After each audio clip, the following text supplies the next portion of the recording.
first thing Prudence Radcliffe saw of home was the lamps, and the second was the grave. She had been 11 days on the road from the railhead at Miles City, where the cars had set her down out of Cheyenne. 11 days of frozen mornings and a borrowed slicker and a bay gelding that hated river crossings, and she had counted every one of them against the letter folded in her coat. The letter had said nothing about dying. The letter had been in her father's own square hand, and it had said that the fall gather was thin, that Sam had grown 2 inches, that she was to hurry home because there were matters he would rather say aloud than write. She had read it 40 times. She had built a whole winter on the last line of it. Now the road came over the shoulder of the bench above Redwillow, and the valley opened below her in the last of the light, the town's lamps coming on one at a time down in the hollow, and up on the little rise east of the church where the Radcliffes had buried a mother and 2 infants and 1 good horse. There was a raw brown wound in the grass. She put the gelding down the grade at a walk and read the thing as she came, the way her father had taught her to read anything at all. Fresh clods, not yet gone grey, shovel marks still sharp as writing at 200 yards, and at the head of it, a board. Not a stone, a board. Nobody in that valley had ever been too poor for a stone. Somebody had been in a hurry. Byron Vickery met her at the yard gate of the Radcliffe place with a lantern held low and her shawl pulled tight, and Prudence knew before either of them spoke, knew from the way the older woman's mouth went, that the board on the hill had her father's name on it. Byron had kept that house 9 years. She had been a schoolteacher before that, and she had a schoolteacher's way of holding her spine when the news was bad. "Prudence," she said. "Child, he's gone." "When?" 6 days back. His horse came in at noon with the saddle turned. They found him down in the Cutbank draw where the shale gives out. Byron's hand came up and settled on the gelding's neck, steadying something. Maybe the horse, maybe herself. "Get down. Sam's been sleeping in the hall with his boots on, waiting for the sound of you." "When did they bury him?" "That same evening." Prudence did not get down. The cold sat in her hands and would not move. "That same evening," she said. "Dr. Ames said the weather. He said there was no keeping him. It was 31 degrees at daybreak that day. I was at Powder River and there was ice on the water bucket." She heard her own voice come out flat and strange, a lawyer's voice, her father's voice. There was no weather. Byron, there was no weather at all. Inside, the house smelled of wood smoke and bread and her father's pipe, and that last was the thing that nearly broke her, because a smell does not know it is supposed to stop. Sam came out of the dark hall in his nightshirt with his boots on, exactly as promised, 9 years old and gone thin in the face, and he did not cry until she picked him up, and then he cried, like something coming apart. She stood in the middle of the kitchen and held him, and looked over his head at the wall where her father's circuit satchel hung on its peg. The satchel was there, his hat was there, his good coat was there. He had gone out riding to the Cutbank draw 6 days ago, in weather that had ice on the bucket, and he had left his coat. They held the wake on the second night, because there had not been time for one before, and half the county came, and Prudence stood in her mother's black dress and shook hands with men who could not look at her. That was the first thing she catalogued. Not one of them met her eye.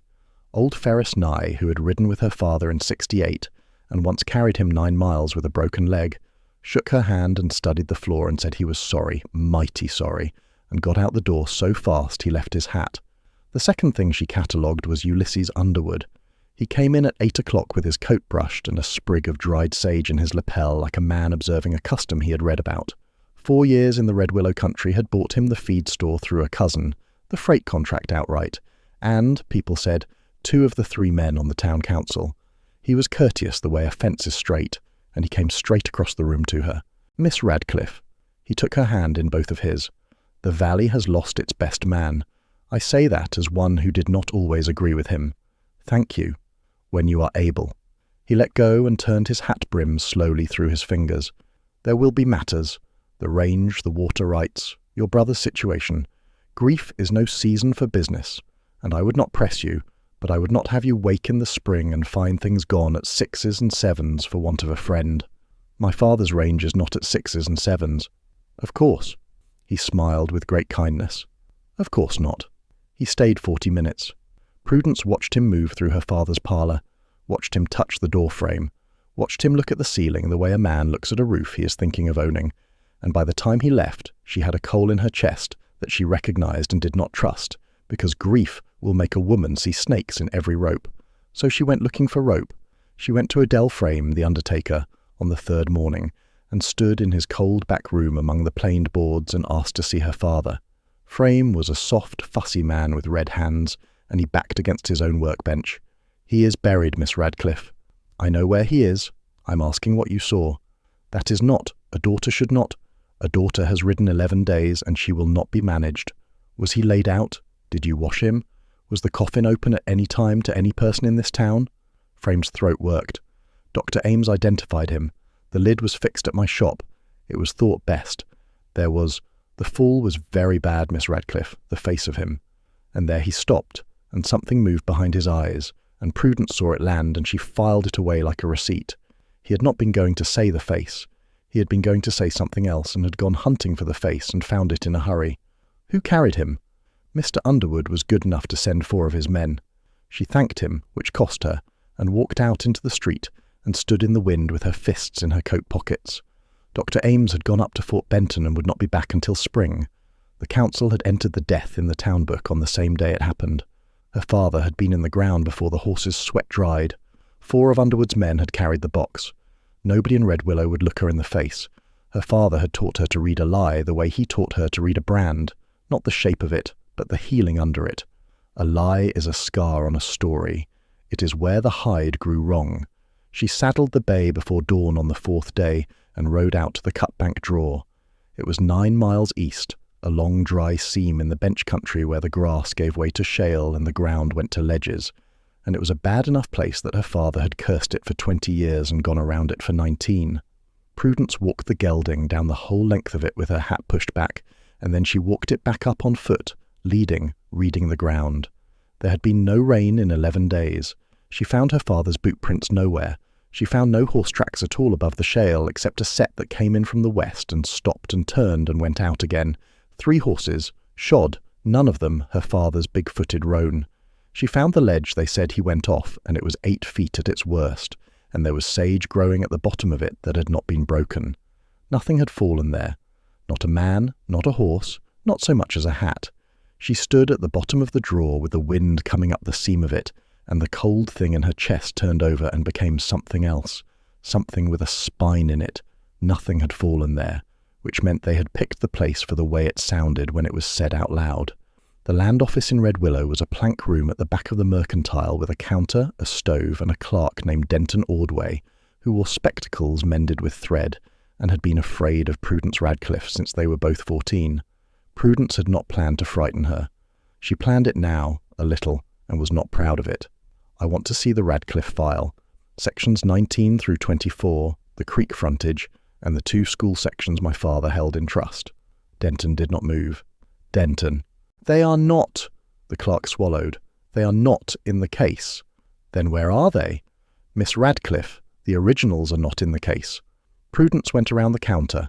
Denton did not stop her, which told its own story, and together they went through the long drawers of the land case, and the file for the Radcliffe range was there, the folder was there with its string tie and its ink, and inside it there was nothing but a stack of blank rag paper and 1 document.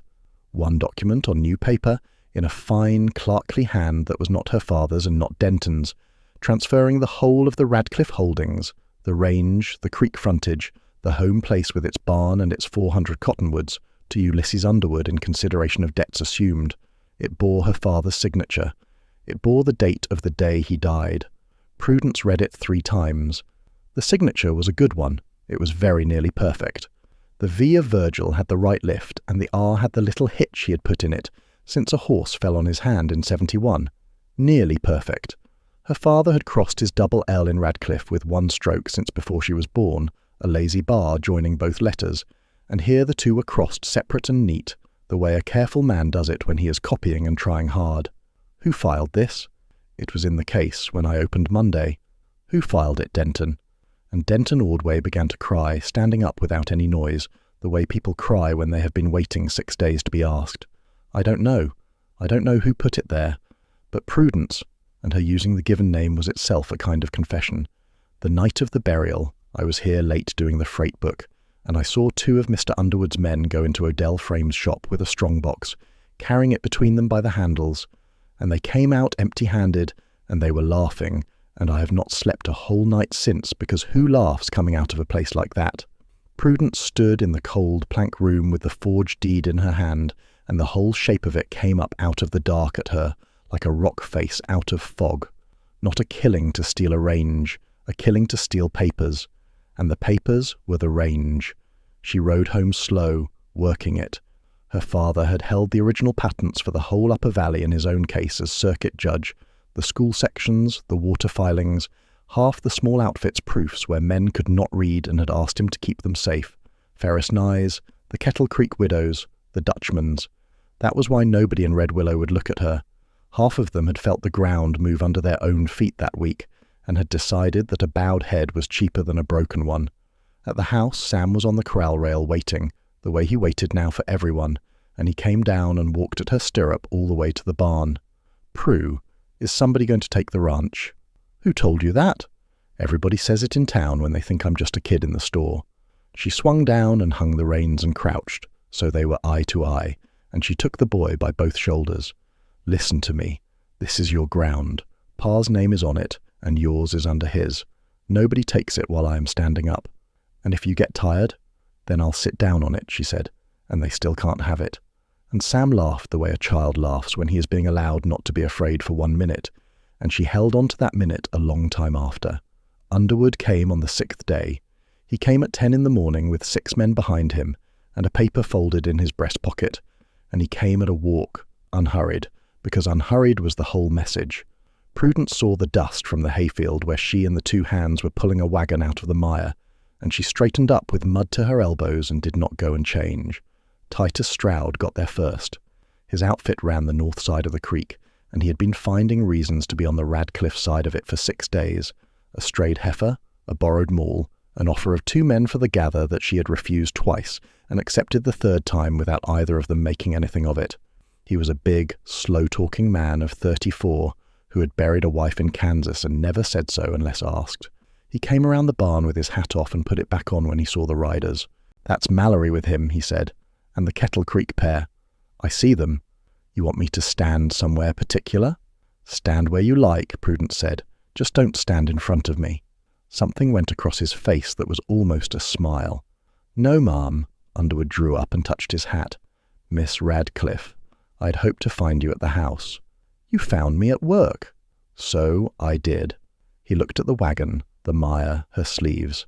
"I will not enjoy this, and you will not believe me, but I take no pleasure in it at all." He drew out the paper and held it down to her, and when she did not take it, he laid it on the corral post with a little weight on it, a stone from his own pocket, which meant he had brought a stone for the purpose. "The council has entered your father's transfer of the 9th. The holding is mine, encumbered by his debts, which I have assumed. You have 30 days to remove your stock and your persons. My father owed no man $1. Your father owed a great deal. Judges are not paid what they are worth." He said it gently, the great insult of it wrapped in sympathy like a stone in a glove. "There is more, and I would rather say it in the house. Say it here." "Very well." He folded his hands on the horn. "Your brother is 9. He is orphaned, with no estate, no dwelling after 30 days, and a sister of 23 with no husband and no property. The council will be asked at its next sitting to place him under a guardian of substance. I have offered. I will school him back east, and he will thank us both in 20 years. The hayfield went very quiet. One of the hired men behind Underwood shifted his horse and stopped shifting it. "Say that last part again," Prudence said. "I said he will thank us." "No, the part where a girl playing rancher can't keep her own brother." "I did not say playing," Underwood's mouth curved. "But you have said it, and it is not an unfair word. This is a hard country, Miss Radcliffe, and it eats the sincere. I have watched a great many earnest people learn that lesson, and I have never yet enjoyed watching a young woman learn it." "Then don't watch," Prudence said. "Ride." Titus stepped up on her left, not in front, and stood with his thumbs in his belt, and behind Underwood the man Mallory let his hand drift, and Titus looked at him with an expression of enormous patience, and the hand drifted back. Underwood laughed, actually laughed, and gathered his reins. 30 days, he said. I will send men to count the stock on Thursday. Do not shoot them. Miss Radcliffe, one more thing since we are being plain. Your father was a fine man and he is dead. Whatever you are doing with your evenings, riding out to draws and troubling clerks, will not undo that. The dead stay put. It is nearly the only reliable thing in this world. He turned his horse and took his men out at a walk. Prudence stood with the mud drying on her arms and watched them go and did not move for a long time. "Prudence," Titus said at last. "You've gone white." He said the dead stay put. He's a snake. No, listen. She turned on him, and her eyes were bright and terrible. He said it like a man reminding himself. He said it like a man who has been telling himself that for 9 days. That night, she went to see young Ollie Tate. Ollie was 17, worked Underwood's saddle stock, and had been one of the 4 who carried the coffin from Frame's shop up the hill, and he had been drinking beer at the back of Hoyt's because he had not been able to stop thinking about it either. Prudence bought him a plate of beef and sat across from him and let him get most of it down before she asked, "You carried my father." The boy stopped chewing. "I'm not accusing you of a thing on this earth," she said. "I want to know what it felt like." "Miss, I don't—" "What did it feel like, Ollie?" And the boy set down his fork and said in a rush like a bucket tipping, "It felt light." The room went on around them, men laughing at the bar, the stove ticking. "Light how?" "Light like." He looked at his hands. "My uncle died at Bear Creek. I carried him. A man in a box is a job of work, miss.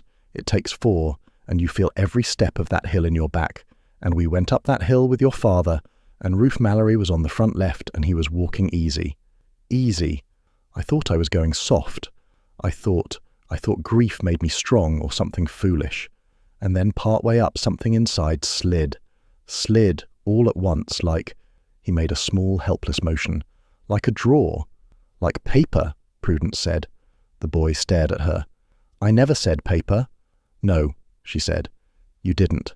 She left Hoyt's and went straight down the dark street to Adele Frame's shop and knocked until he opened it, and she did not ask him anything at all this time. She asked to see his book because the county paid him by the entry, and the book was a public account, and she stood at his counter and turned it back to the day and read, in his own cramped hand, the entry for Virgil Radcliffe. Coffin, plain pine, $6. Conveyance, $2. Grave, $4. No preparation, no ice, no lead lining, no shroud, no washing. Not 1 cent of the $12 Frame charged the county every time he actually laid a body out, and Odell Frame had never in his life failed to charge the county for anything he could get. She closed the book. Frame stood against his workbench with his red hands hanging. "How much did he give you?" Prudence said. "Miss Radcliffe, you have a wife in that house behind this shop, and I am not going to hurt you, and I am not going to shame you in the street. How much?" The undertaker's face crumpled like paper in a fist. 200 and my note at the bank torn up, he whispered. "God forgive me. They said it was only a paper matter. They said no one was hurt. They said the judge had gone off east on his own business, and it suited certain men to have him counted dead. And where is the harm, Odell? Where is the harm in a box of paper?" "They said he had gone east," Prudence said. Her voice did not sound like hers. "They told you he was alive." Frame put both hands over his face. She rode home under a sky full of hard stars, and she did not feel the cold at all.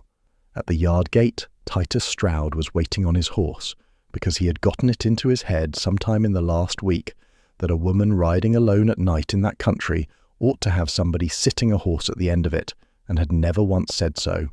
"Well," he said.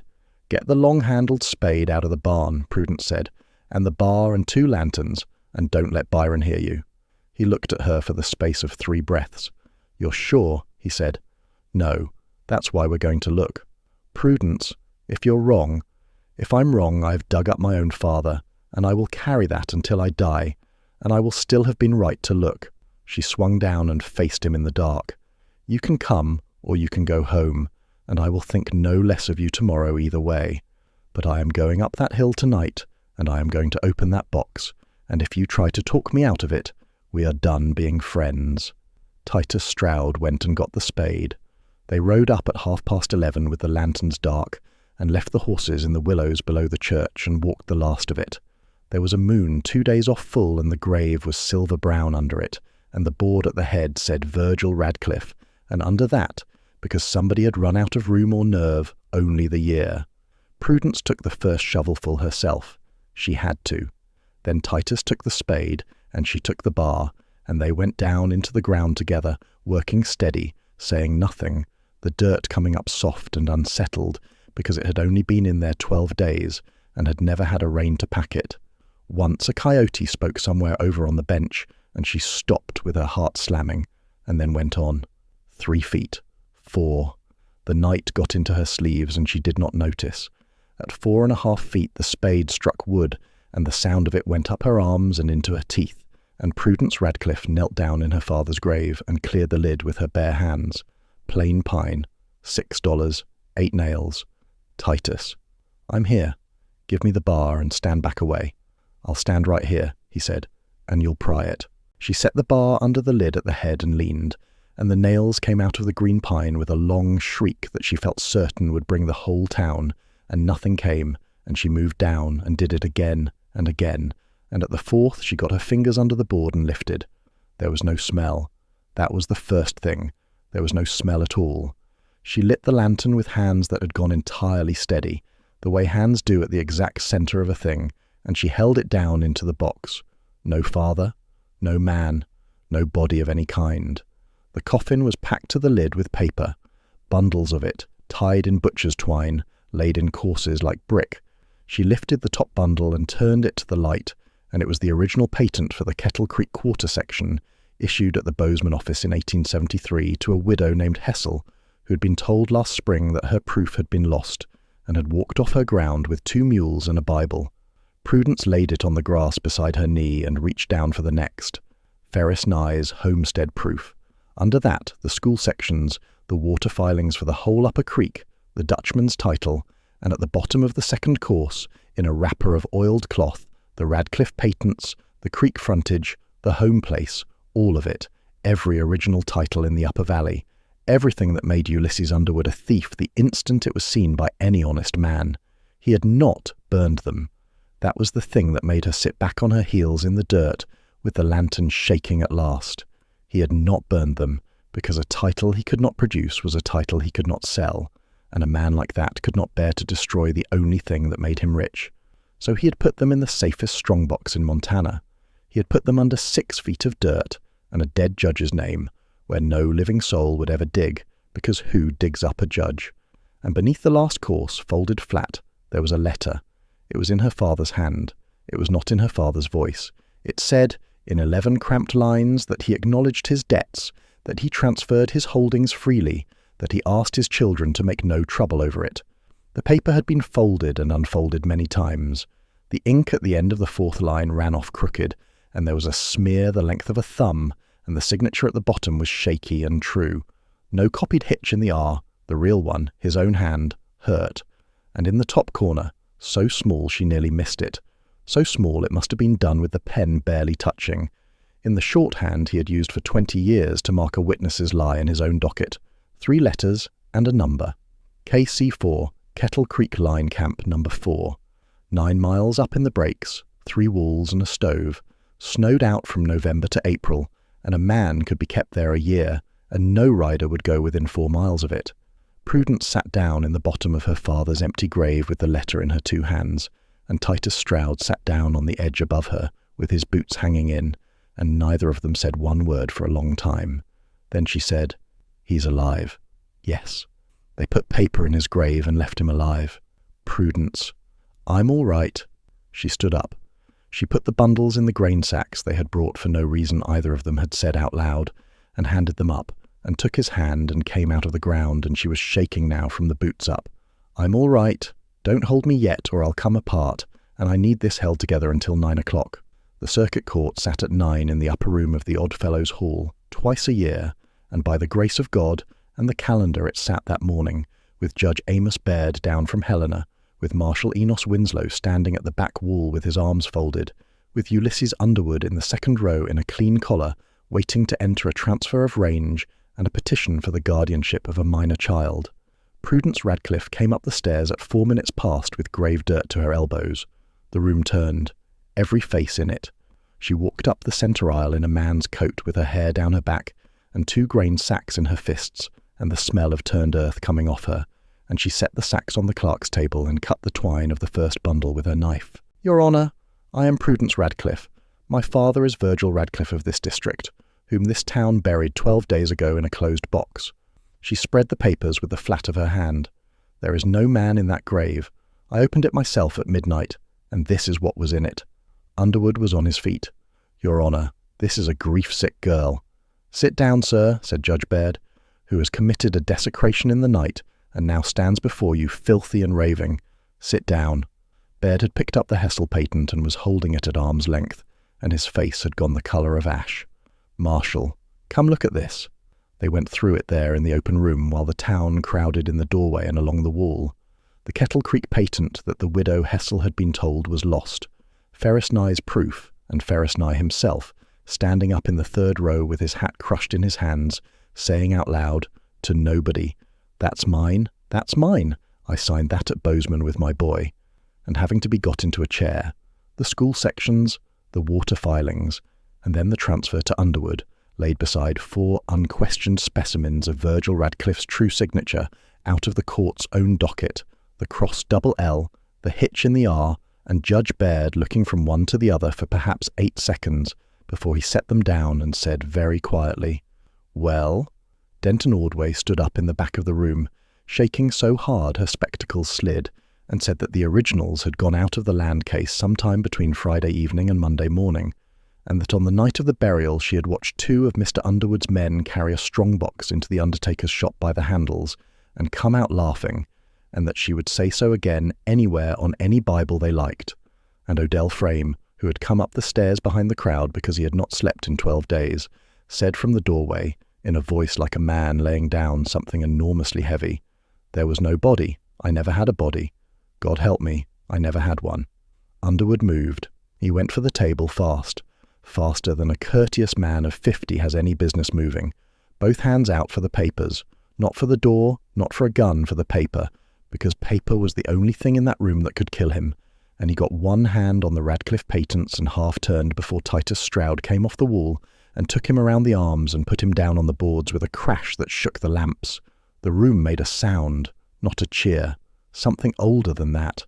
Marshal Winslow was slow to move on most things, and he had been slow on this one, and he made up the whole distance in 4 steps. He put the irons on Ulysses Underwood himself, and he did it while the man was still holding a fistful of stolen titles, and he said, in the flat, bored, unforgiving voice of a lawman who has finally been given something he can act on, "Ulysses Underwood, I'm taking you for forgery, for theft of public record, and for the abduction and false imprisonment of a judge of this court. You'll want to think hard about who you name, because the first one to talk is the only one it helps." They took him down the stairs past every soul in Redwillow. At the bottom he stopped and looked back up at Prudence, and for the first time since she had known him, there was nothing courteous in his face at all, only a kind of amazement, as if a fence post had spoken. "Nobody digs," he said. "You never met my father," Prudence said. "He taught me where to look." They wanted her to wait. Winslow wanted a posse and a warrant and a written order, and he was right, and he said it would be tomorrow, midday at the soonest, and she stood in the street and said no. "He has been in a line camp for 12 days on whatever those men chose to carry him. There is snow coming off the bear paws tonight, Marshal. He is 58 years old, and they took his coat." Winslow looked at the sky, and then at her and rubbed his jaw. "Then don't ride alone." She did not. She rode with Titus Stroud and Ferris Nye, and 2 of Nye's boys and the Dutchman, and they went up the Kettle Creek breaks at a hard trot with the light failing, 9 miles of black timber and shale, and they smelled the smoke of Camp 4 before they saw it. There was one man on it, a bored hand named Cobb, who had been left with a rifle and flour enough for the winter, and had heard nothing of any courtroom, and he came out to see who was riding in and found 6 horses and no good options, and put the rifle carefully on the ground. The door was barred from the outside with a bolt and a chain. Prudence took the bar off herself. Her father was sitting on the edge of a rope cot in the dark, with a blanket over his shoulders, and he had grown a white beard in 12 days, and he had a cut over his eye gone yellow, and he was thinner by 2 belt holes. He looked up into the lantern, and he did not know her for a moment. Then he did. He stood up. He got most of the way up and had to catch the wall. "Prudy," he said. "Oh, girl. They told me they'd showed you the box in the ground. They told me you'd gone back to Cheyenne. They told me a lot of things," Prudence said, and then her legs did what they had been threatening to do for 12 days, and she went to her knees on the dirt floor of a line camp with her arms around her father's waist, and Virgil Radcliffe put his 2 hands on his daughter's head and wept without any sound at all.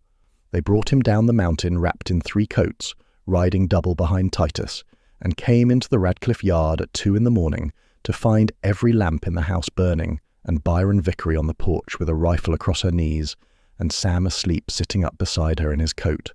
The boy woke at the sound of the horses. He came off that porch barefoot across the frozen yard, and nobody caught him, and nobody tried. Winter came down hard that year, the way it does when a country has had enough of you. They got the stock into the home pastures the last week of November, and lost fewer than 40 head all told, which Ferris and I called a miracle, and Prudence called 4 men and a woman not sleeping. The Kettle Creek widows got their patents back at the January sitting, entered fresh, no fee, Judge Baird refusing to charge $1 for undoing a thing that should never have been done. The Dutchman got his title and shook her hand for a full half-minute and could not say anything in either of his languages. Ferris and I's boys came over every Sunday to put the north fence back where it belonged and would not take pay and took pie instead. Her father healed slow. The eye came right. The cough took until March. He sat on the porch in the weak sun with a blanket over his knees, and some days he was entirely himself, and dictated 3 letters, and beat Titus at checkers twice, and some days he sat and looked at the cottonwoods and said nothing, and Prudence learned not to ask on those days, only to bring the coffee and sit. The valley asked, all that winter, the question Prudence had asked in the doorway of the line camp, with the bar still in her hand, why they had kept him breathing at all. Her father answered it himself, the first week home, in the flat voice he used from the bench, because the school sections and the upper water were his in trust, and a trustee's conveyance wants a living trustee's hand on it, and Underwood had meant to bleed those signatures out of him, one at a time across the winter, a paper a month, and then let the Kettle Creek snow do the last piece of work for him in the spring. A man already buried, her father said, can be killed at leisure. That was the whole of Underwood's arithmetic, and it was very good arithmetic, and it had exactly 1 flaw in it, and the flaw had ridden in from Cheyenne with mud on her sleeves. Once in February he said out of a long quiet, "It was the second night that was bad, when I thought they had done it, and I was simply a man nobody was looking for. Somebody was always looking for you. I know it now." He put his hand over hers on the arm of the chair, the hand with the crooked knuckle from the horse in 71. "I signed that letter, Prudy. You should know I signed it. 3rd day, when Mallory said your brother would go east and I'd never learn where. I signed it, and I've thought of little else." "You signed it," Prudence said, "and then you wrote 3 letters in the corner where nobody would look, and those 3 letters are why you're on this porch. So we'll hear no more about what you signed." Her father laughed, which turned into the cough, and she thumped his back, and that was the last time either of them spoke of it. Titus Stroud was there most days that winter, and neither of them made anything of it, which was its own kind of making something of it. He came for the carving and stayed for the fence. He taught Sam to throw a loop that would actually catch. He and Prudence rode the boundary together in a snowstorm in January, and got turned around and spent 2 hours finding the creek, and argued the whole way about which of them had been more certainly wrong, and she laughed until her face hurt, and was shocked to find she still could. In March, a rider brought word from Helena. Ulysses Underwood would be tried at the spring circuit on 11 counts, Mallory having talked inside of 2 days, and the second Kettle Creek man inside of 3. Dr. Ames had been taken up at Fort Benton with a bank draft in his coat he could not account for, and had started talking before they got him out of the room, and would answer for the paper he had signed over a box he never opened. Odell Frame had given his statement twice, and would stand and give it a 3rd time at the trial, and had sold the shop, and no one in Redwillow could decide whether to spit at him or thank him, so mostly they let him alone. The council seats were vacated. The freight contract was let again. There was talk that Underwood's Eastern money had gone quiet the way money does. Prudence read the letter twice on the corral rail and handed it to Titus. "You don't look glad," he said. "I keep waiting to be." "Maybe glad's not what it makes." "He'd have taken Sam," she said. "That's the part I can't put down. Not the range. He was going to put a 9-year-old on a train and call it charity, and he'd have slept fine." She looked out at the cottonwoods along the creek, bare and grey and starting, at the very tips to think about it. I don't want him hanged. I want him ordinary. I want him to be a man in a room somewhere who nobody's afraid of. Titus considered that for a while, the way he considered everything, like a man checking a cinch. That's a better want than most, he said. It was the 1st of April, and the ice had gone out of the creek in the night with a noise like a train when he asked her. They were at the corral, doctoring a heifer that had gotten herself into the wire, and Prudence had the head and Titus had the leg. And when it was done and the heifer had gone off insulted into the meadow, he stayed leaning on the rail and did not go for his horse. I've got a thing to say, and I've been arranging it since Christmas. That's a long time to arrange. I'm a slow arranger. He took his hat off, looked into it as if the words were in there, and put it back on. I'd like to court you, Prudence. Properly, with your father knowing, and the whole valley talking, which it already is. I'm not offering to look after you. You've made it plain you don't need it, and I've watched you prove it in front of a judge. I'm offering— He stopped and started again, plainer. I'm offering to be the man standing next to you and not in front of you. That's all I've got. I know it isn't much of a speech. Prudence Radcliffe stood with her hands on the top rail and her heart going like a yearling. You came up that hill with me at midnight, she said, and you never once told me I was crazy. You were a little crazy. I was entirely crazy, and you handed me the bar. She turned around. Titus, when you got hold of him in that courtroom, you went for him and not for the papers. Papers can't run. Neither can a man Titus Stroud has hold of, she said.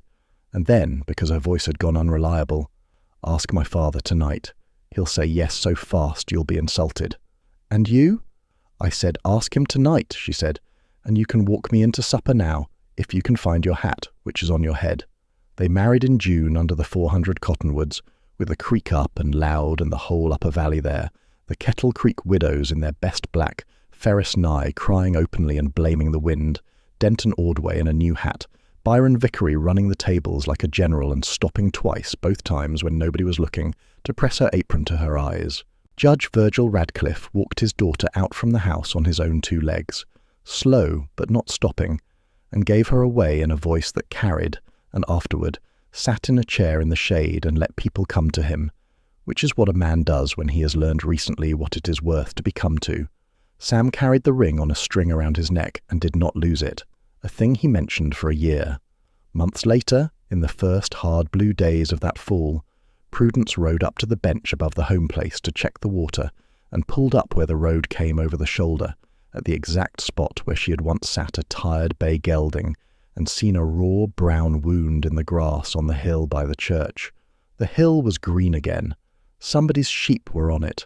Below her the home place stood with its new north fence and its patched barn roof, and its smoke going straight up in the cold, and it was going about its business without her.